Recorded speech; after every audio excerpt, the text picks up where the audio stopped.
Salutations, everybody. It is Matty here today, sitting down to talk about that Starfield Direct. It's no secret, I have a lot of videos I gotta make. An in-depth dive on everything we saw in this latest 45-minute Direct. I gotta talk about Avowed, Fable. There's so much content I have to produce, but I could not move forward without just offering a raw, unfiltered, honest reaction on everything we saw in this 45-minute Direct. And just capturing the emotion of that moment here forever on the internet. Ladies and gentlemen, once this show closed out, I was left without a single word in my vocabulary to be able to describe what I had just witnessed. That may sound like a lot of big hype, but as a lifelong Bethesda Game Studios fan, and as a person who loves this studio so much because they make my favorite games of all time, I have never felt so listened to as a fan like I have with Starfield. Yes, that includes Fallout, who everyone knows I adore. I mean, it feels like there is so much love poured into this game and so much DNA from everything they've made throughout the last 20 plus years that have been put into this game. And then it has its own true identity on top of it. It feels like this magnum opus moment for them, where you have the scope and level as you go systems of Skyrim. You have the insane creature and weapon design of Fallout 3. You have the biome diversity and dialogue of Oblivion here. The backgrounds and the RPG elements, albeit a bit lighter, from Morrowind are here. The even great resource management that was in Fallout 76 with settlements are now incorporated into shipbuilding and outposts and weapon and item crafting. And some of the procedural elements of Fallout 4 and the great Gunplay has made its way here into Starfield. And it all feels like it's being refined. And then there's so many parts of it that we've been dying to see in BGS games, like true traditional stealth, multiple ways to approach your objectives, skill checks, the list goes on. And it feels like I've been screaming at a brick wall since Fallout 4, and you get 76, and then you see something like this. I almost had grown man tears. I was so happy about it, man. Starfield is like one of those, it feels like once in a generation type games. Like, it feels as if Bethesda poured everything into it. And as someone who's been through these highs and lows with Xbox, I mean, you gotta almost say, I get the delays. It won't be set in stone until we play the game and we recognize, okay, is this a good quality product on the terms of performance and whatnot? But when you see how much is here, you understand why they'd have to spend a ton of time polishing.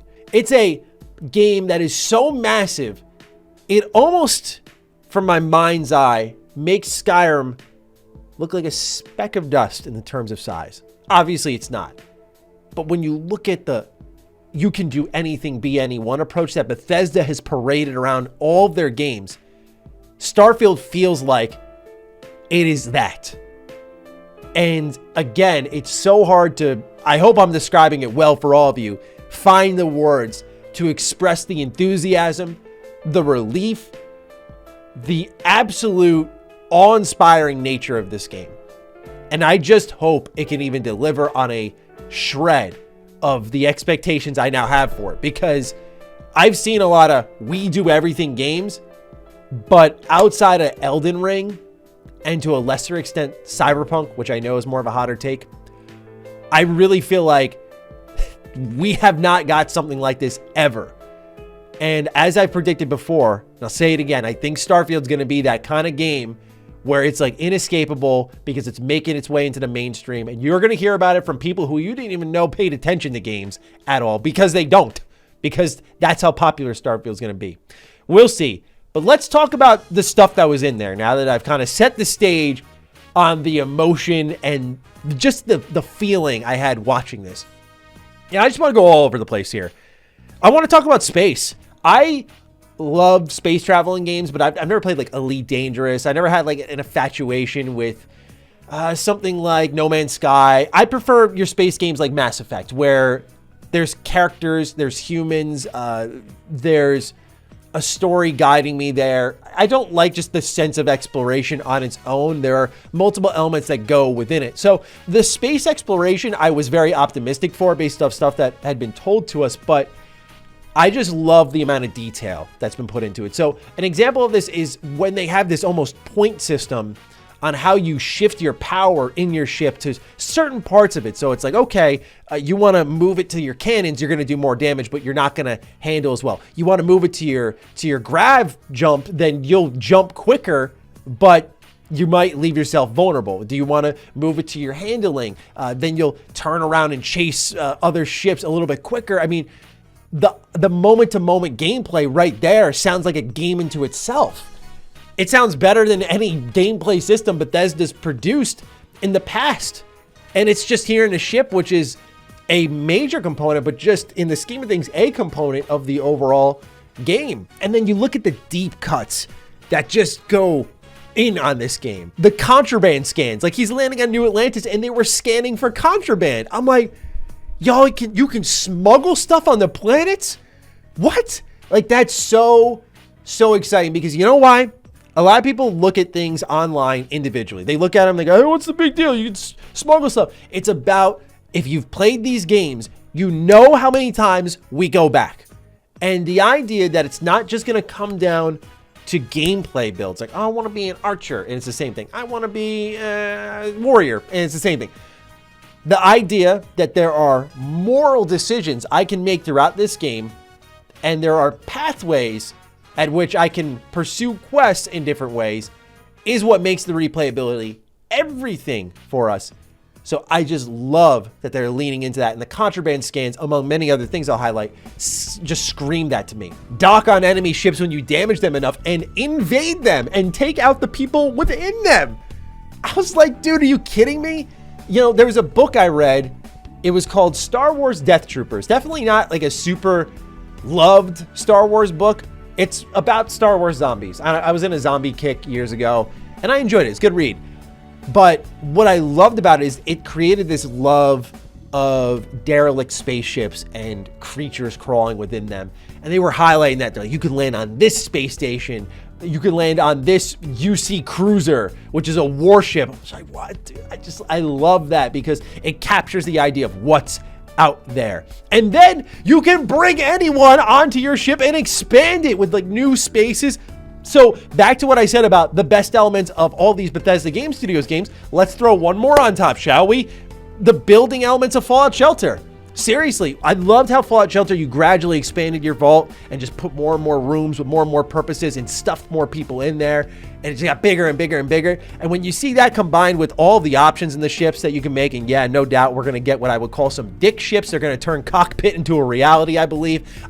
This game is insane. And then you can stash ships into like a hangar and go and get them. Now, my pie in the sky hope is, given that there are like enemies that you can confront out in deep space, I wonder if there's almost I'd say like New Vegas disguise system, where if like you're flying the right ship in the right sector, you might be targeted by someone, or you might actually be on the good side of someone who would typically be an enemy. I wonder if that'll actually be a thing. But that would be amazing. But still, the fact that you can stash these ships you capture is cool. And then Todd drops his own every single presentation. He's got a line that just sticks out, right?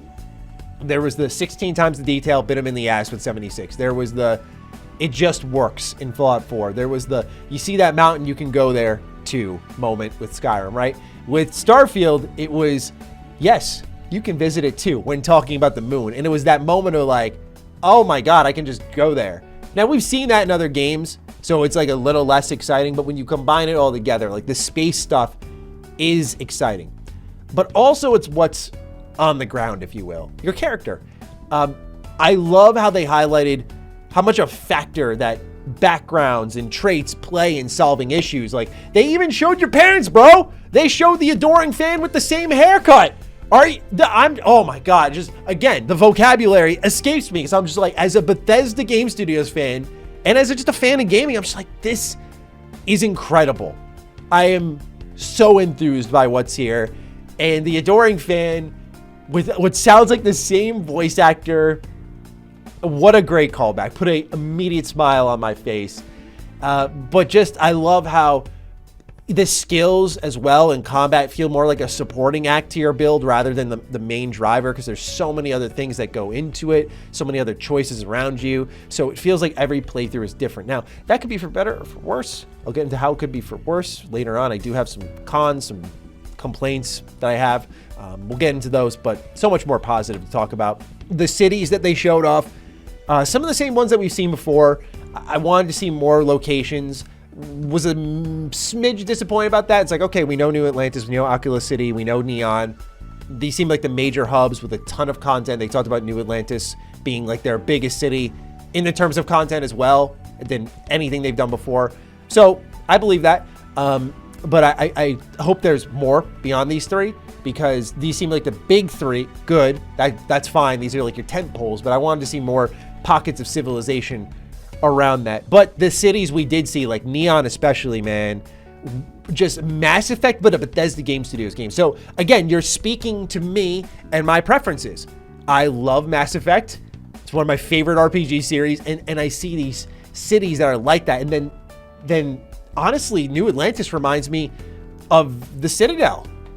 Just what wonderful visual design. And then you get cool people within them. That's what really matters, right? Because I think like even something like Fallout 76, which is pretty vacant for most of its lifetime, had really cool locations, but there was no one there. So the culture defines these locations. And to see like this snowy derelict station with a faction called Red Mile, and the woman running them looks so cool. I was like, who's Red Mile? Who is that? I want to get to know them. So that's a faction I'm gunning for right away when I get my hands on the game. And then there's basic things I just wanted to fanboy about, honestly. Gunplay looks better. Stealth looks vastly improved. Like compared to what we saw last year and based on what we saw earlier with the release date teaser trailer, it looked like Gunplay was getting better.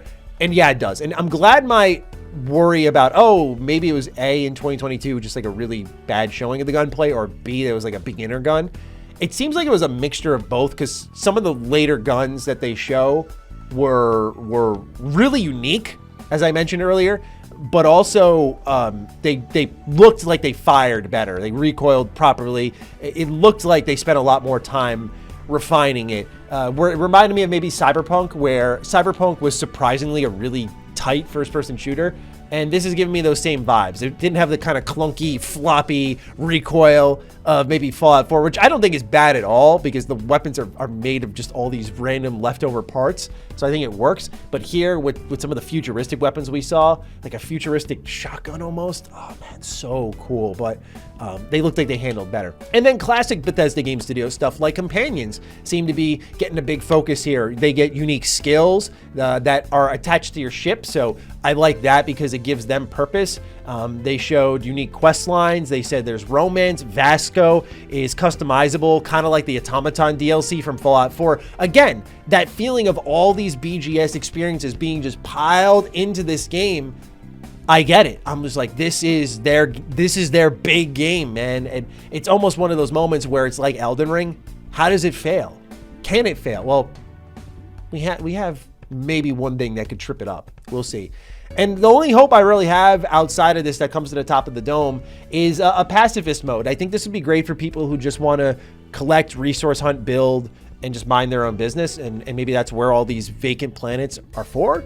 But I think this would be really good for people who just want to almost do like the Assassin's Creed does, this kind of exploration mode too, where you can just enjoy the world, and that's it. And I think a lot of people will just buy Starfield to just roam and do whatever the hell they want and not even fight, which I think is cool. All right, concerns. Very short list, but they exist. Procedural content. Bethesda has yet to sell me on this vision, and I actually didn't like what I saw in this Starfield Direct on that. So every planet is different no matter the player. At first, I thought that meant just the terrain, and what's on top of it has been hand-placed by Bethesda.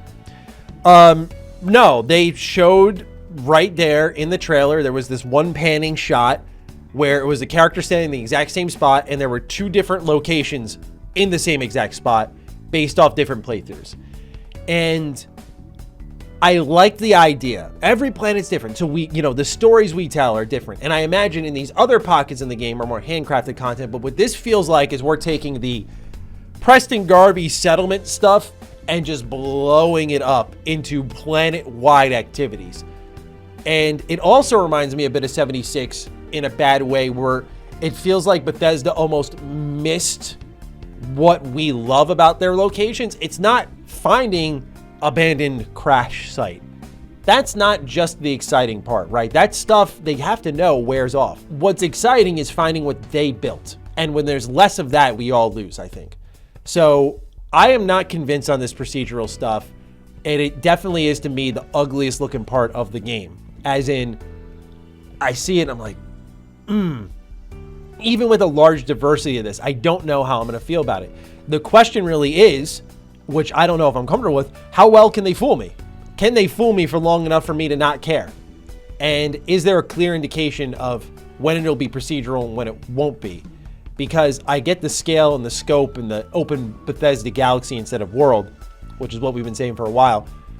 But the procedural concerns for me are starting to become a little real, because it went from there's more handcrafted content in our game than any before, which is still true, it seems, to now showing us locations are procedurally generated. It's like, no.